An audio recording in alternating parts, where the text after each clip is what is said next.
Yang mulia para Bapak Uskup Regio Gerejawi Nusa Tenggara, yang mulia Bapak Uskup Agung Ende Monsinyur Paulus Budi Kleden SWD, yang mulia Bapak Uskup Agung Kupang Monsinyur Hieronymus Pakaenoni, yang mulia Uskup Larantuka Monsinyur Fransiskus Kopongkun, yang mulia Bapak Uskup Momere Monsinyur Ewaldus Martinus Sedu, yang mulia Uskup Ruteng Monsinyur Siprianus Hormat, yang mulia Uskup Labuan Bajo Monsinyur Maximus Regus, yang mulia Uskup Denpasar Monsinyur Sylvester San, yang mulia Uskup Atambua Monsinyur Dominikus Saku, yang mulia Uskup Etabula Monsinyur Edmundus Voga,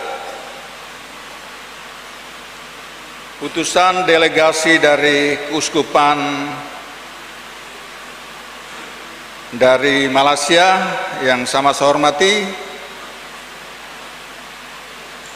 para pastor dan suster, delegasi semua yang saya hormati, Bapak, Ibu, saudara-saudari, umat Allah sekalian yang saya cintai pada sore malam hari ini. Selamat malam.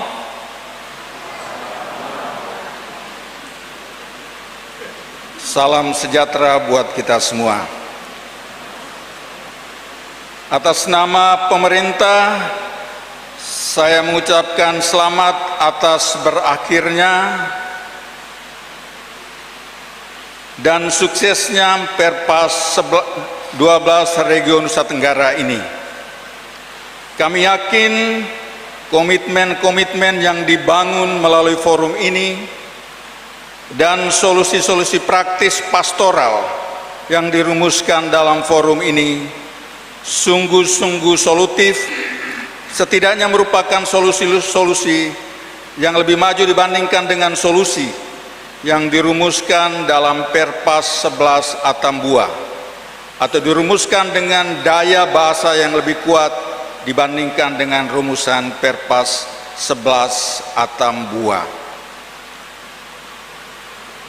Solusi pastoral. Izin Bapak Uskup, ada beberapa lembar nih. Solusi pastoral. Bahkan sepraktis-praktisnya solusi pastoral itu dirumuskan, tentu memiliki keterbatasan jika tidak disambung, ditambah, dan ikut disempurnakan dengan solusi lain di luar wilayah dalam tanda kutip pastoral tersebut. Dari sisi pemerintah yang selama ini berpikir untuk mencari solusi sepraktis-praktisnya, karena medan kami adalah medan dunia yang praktis, toh tetap mengalami dan menyadari bahwa solusi sisi pemerintah melalui undang-undang yang terus mengalami perubahan dan pembaruan dengan berbagai aturan pelaksanaan yang tetap mempunyai keterbatasan. Karena itu, kearifan yang tentu saja sama kita sadari, yang harus sama-sama kita lakukan adalah kerjasama dan sinergi. Kerjasama dan sinergi jangkauan jauh, yang intensif, yang teknis, yang detail, karena the devil is in the detail. Karena itu harapan kami, Perpres 12 ini dapat diikuti dengan kerjasama tindak lanjut yang serius, sebagaimana yang sudah disampaikan dalam dialog dengan Bapak Gubernur NTT pada acara pembukaan, dan kelihatan Bapak-Bapak Uskup waktu itu semangat sekali menyampaikan harapan ini dan juga ditanggapi dengan serius oleh Bapak Gubernur. Sebagai bagian dari tuan rumah sesungguhnya tentu saja Bapak Uskup Larantuka, kami menyampaikan terima kasih atas kehadiran yang sekaligus merupakan kunjungan ke daerah kami, ke Nagitana, Larantuka, Lawonama, Kota Renya, agak berlebihan sedikit, Vatikan Indonesia. Semoga kita masih boleh bertemu di Semana Santa 2026. Datang dan berkati kami sebagaimana kita sama-sama diberkati di kota ini. Kami minta maaf atas segala kekurangan dalam fasilitas dalam pelayanan. Kalau ada yang kurang, bukan Bapak Uskup dan Romo-Romo Ganteng yang salah, tetapi kami pemerintah yang salah. Jadi kami menanggung segala kekurangan ini. Kami tidak punya lagi tahun kain tenun dan selempang yang lebih indah untuk kami berikan sebagai kenang-kenangan atau oleh-oleh setelah selesai acara ini. Sebagai penggantinya kami mau memberikan oleh-oleh lain. Laporan apa yang sudah sedang kami kerjakan dan rencana kerja kami terkait perlindungan pekerja migran Indonesia. Bapak Gubernur sudah kasih laporan, jadi saya merasa saya juga tidak ketinggalan memberikan laporan sedikit pada acara penutupan ini. Pertama, digerakkan oleh Perpres ke-12 ini, saya mempercepat proses penerbitan Perbub tentang tata cara perlindungan pekerja migran asal Kabupaten Flores Timur di luar negeri oleh pemerintah daerah. Hari ini saya tanda tangani nomor 14 tahun 2025, ditandatangani hari ini 4 Juli 2025. Nanti dokumennya saya kasih ke Bapak Uskup semua. Jangan sampai ini hoax. Jadi nanti saya kasih. Sebagai mantan orang yang bekerja di urusan ini di Kementerian Tenaga Kerja, saya cukup yakin ini adalah aturan yang sangat operasional, menjawab persoalan penting ketiadaan peran desa selama ini dalam mencegah dan melindungi. Karena itu kami menghadirkan apa yang kami sebut sebagai Siskamdes, Sistem Keamanan Migrasi Desa. Ada konselor di tingkat desa yang dilatih dan disertifikasi, ada juga peran aparat desa yang dirumuskan dengan baik. Yang dilakukan melalui Siskamdes ini adalah sosialisasi prosedur migrasi aman, deteksi dini rencana migrasi, kalau ada gelagat migrasi diketahui, konseling migrasi aman, fasilitasi administrasi migrasi aman, fasilitasi koneksi ke P3MI yang legal dan kredibel, dan mudah-mudahan setiap kabupaten yang hadir pada kesempatan ini juga punya P3MI pemerintah yang monopoli untuk urusan ini yang nanti dibentuk. Fasilitasi pelatihan dan sertifikasi kompetensi, fasilitasi dan pendampingan medical check up yang selama ini adanya di Kupang sana, fasilitasi dan pendampingan urusan imigrasi yang sementara ini adanya di Maumere sana, mudah-mudahan kita bawa kemari. Pendataan migran di luar negeri yang selama ini tidak kunjung-kunjung dapat kita tuntaskan. Fasilitasi legalisasi migran di luar negeri, mengingat Malaysia beberapa kali kasih kesempatan untuk legalisasi. Konseling jarak jauh karena HP ada dan pastor bisa ikut konseling lewat media ini, dan juga fasilitasi penyelesaian masalah di luar negeri. Mohon doa dan berkat semoga Perbub ini bisa dilaksanakan dengan baik. Lalu laporan kami yang kedua terkait dengan urusan ini, dan sekalipun sudah lebih dulu kita anggap juga sebagai bagian dari tindak lanjut ini, adalah pengiriman formal ke luar negeri. Jadi kami sudah melakukan pelatihan persiapan pemagangan ke luar negeri. Sudah ada di Bekasi, ada 25 orang di sana, sudah 1,5 bulan, dan sebenarnya tahun ini cukup 25 orang dulu. Tapi digerakkan oleh semangat Perpres ke-12 ini, kami memutuskan untuk membuka kloter kedua, persiapan pemagangan ke Jepang, 3-6 bulan di Bekasi, 25 orang lagi akan kami kirim untuk pelatihan persiapan pemagangan di Jepang. Jadi Bapak Ibu sidang yang ada cuma Kepala Dinas Naker dan juga Dinas Dukcapil, tetapi kami tidak absen sepenuhnya karena kami absen dalam pikiran-pikiran kami untuk urusan ini. Hal yang masih dalam rencana juga kemarin ketika komunikasi dengan Menteri Pekerja Migran, juga dijanjikan LTSA, layanan terpadu satu atap, dengan imigrasi tidak hanya di Maumere tapi di sini saja, medical check up tidak hanya di Kupang tapi di sini saja, dan setelah itu karena Pak Menterinya juga teman, jadi langsung kontak sendiri ke badan di provinsi. Mudah-mudahan dalam waktu dekat juga layanan terpadu satu atap sudah bisa ada di Larantuka sini, LTSA.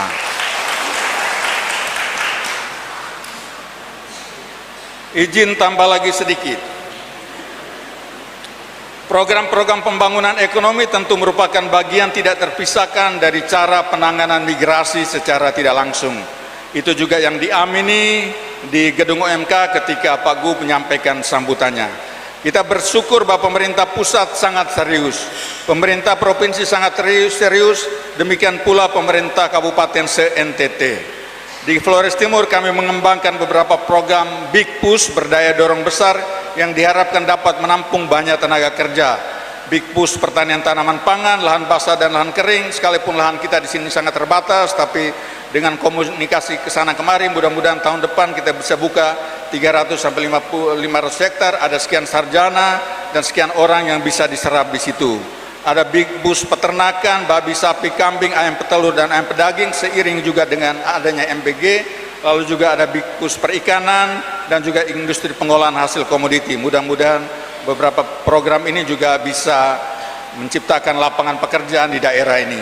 Kami juga menangkap peluang program makan bergizi gratis Bapak Presiden Prabowo karena itu kami mengembangkan program unggulan kecamatan, desa, kelurahan cerdas tangkap peluang ekonomi MBG.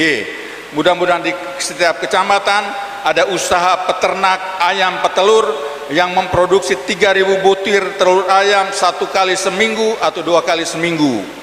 Usaha peternakan ayam potong yang memproduksi 3.000 potong ayam 1 kali seminggu atau 2 kali seminggu.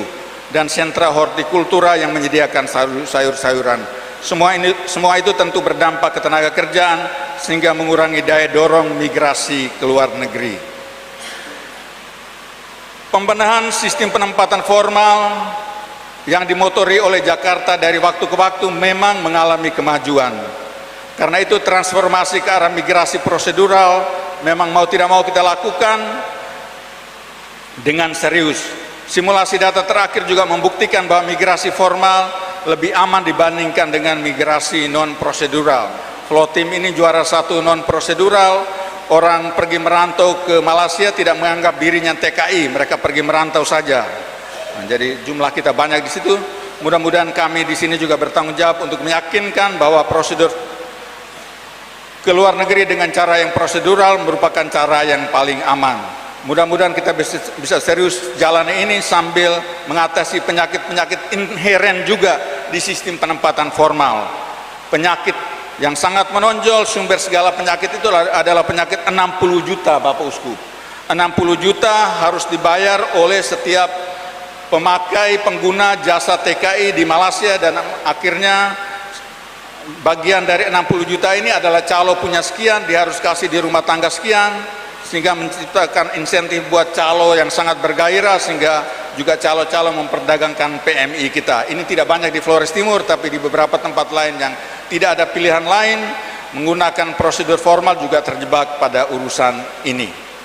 Tren dominasi migrasi pekerja rumah tangga di kabupaten ini yang rentan terhadap aneka persoalan juga masih menegaskan arti penting perlindungan di negara penempatan. Saya tidak tahu apakah forum cukup memberikan perhatian untuk ini atau tidak.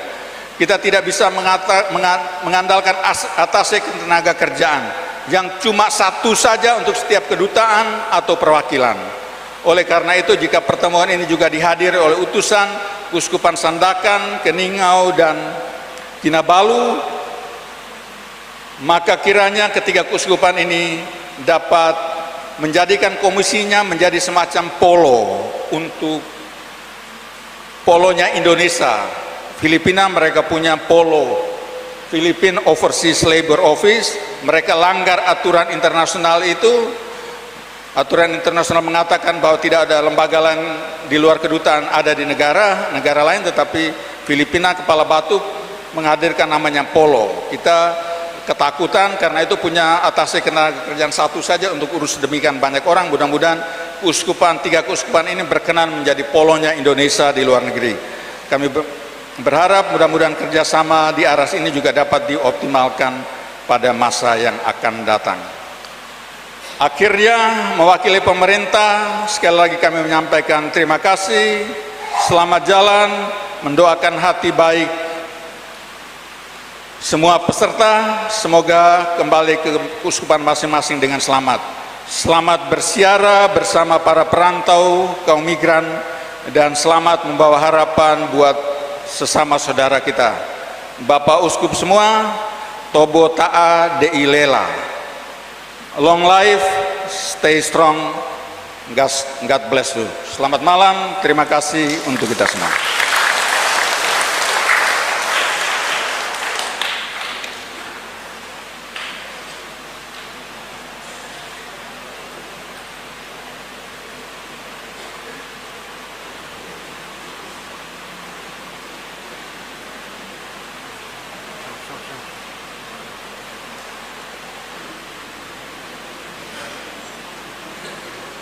Terima kasih kepada Bapak Bupati Flores Timur. Acara berikut, sambutan Uskup Larantuka. Kepada Yang Mulia Monsinyor Fransiskus Kopongkung, kami silahkan.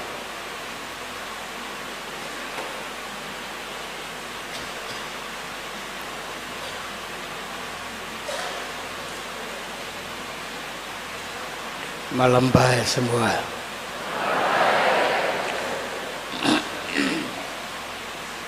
Yang mulia Bapak-Bapak Uskup Rego Nusa Tenggara yang terkasih dan terhormat Bapak Bupati Flores Timur, juga Bapak-Bapak Kepala Dinas yang sempat hadir. Saya lihat ada Dinas Pariwisata, juga Dinas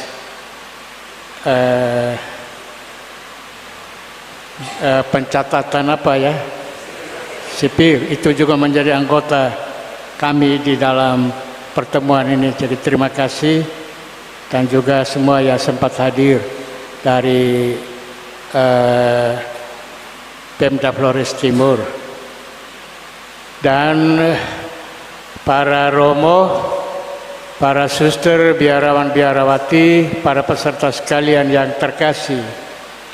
Sebagai uskup tuan rumah, pertama-tama atas nama kita sekalian, tentu kita ucap terima kasih kepada Bapak Gubernur NTT yang sudah membuka pertemuan kita dengan memberikan sambutan pada pembukaan itu.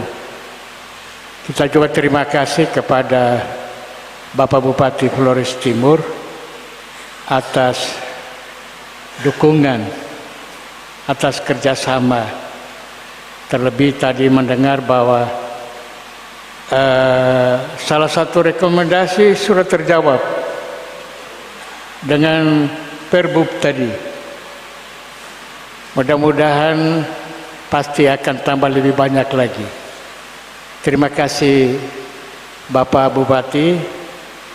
Terima kasih juga sudah memberikan kepada panitia dalam pertemuan ini ASN yang terlibat baik di dalam panitia dan juga sebagai peserta dari pertemuan ini. Tentu saja terima kasih atas dukungan dana untuk kegiatan ini. Terima kasih. Terima kasih juga kepada Bapak-Bapak Uskup, kepada Bapak Uskup Paulus Budi Kleden SWD yang memimpin misa penutupan ini, juga menyapa umat sekalian, para peserta dan kita sekalian dalam misa penutup ini. Terima kasih juga kepada para uskup sekalian atas kehadiran selama hari-hari pertemuan di sini. Terima kasih juga kepada semua peserta yang dengan penuh semangat, sangat aktif, sangat terlibat untuk mensukseskan pertemuan kita. Bahkan walaupun saya melihat bahwa kami di panitia itu kerja luar biasa, sangat berat, nampaknya capek, tapi para peserta muka tidak capek, tetap semangat. Terima kasih atas semangat atas keterlibatan sehingga kita bisa sukseskan Perpas ke-12 ini dengan baik. Terima kasih juga kepada delegasi para romo dari Keuskupan Kinabalu, Keuskupan Sandakan, dan juga Keuskupan Keningau atas kehadiran peran serta. Ini tanda kepedulian yang sangat luar biasa kepada kita Gereja Nusra untuk datang untuk berbagi kepada kita bagaimana perhatian yang besar dari keuskupan-keuskupan di Malaysia dalam pelayanan kepada para migran kita. Jadi, terima kasih kepada para romo, sampaikan terima kasih juga kepada uskup-uskup kamu atas perhatian sampai dengan saat ini. Kita membuat komitmen akan ke depan, mudah-mudahan kerjasama semakin rapi sehingga pelayanan kepada para migran dan perantau bisa berjalan secara semakin optimal. Terima kasih kepada kita semua ya. Tentu harapan kita semua bahwa apa yang sudah kita sepakati, kita hasilkan menjadi komitmen kita bersama-sama, baik sebagai Region Nusa Tenggara juga sebagai gereja lokal, keuskupan-keuskupan. Kita jalankan, kita tingkatkan apa yang sudah kita laksanakan pada hari-hari kemarin, dan dengan semangat yang baru dari Perpas ini kita melanjutkan pelayanan kita kepada para perantau. Bahwa kepedulian yang begitu besar baik dari pemerintah juga kita gereja dalam kepentingan perantauan ini, mulai dari kita bicara banyak, mulai dari daerah asal, daerah transit, juga daerah tujuan, bahkan juga tidak hanya berhenti di daerah tujuan, tapi kembali lagi kepada tempat asal. Nah, ini juga menjadi perhatian kita. Pekerjaan kita masih terus berjalan, bahkan sampai dengan saat ini pekerjaan untuk menerima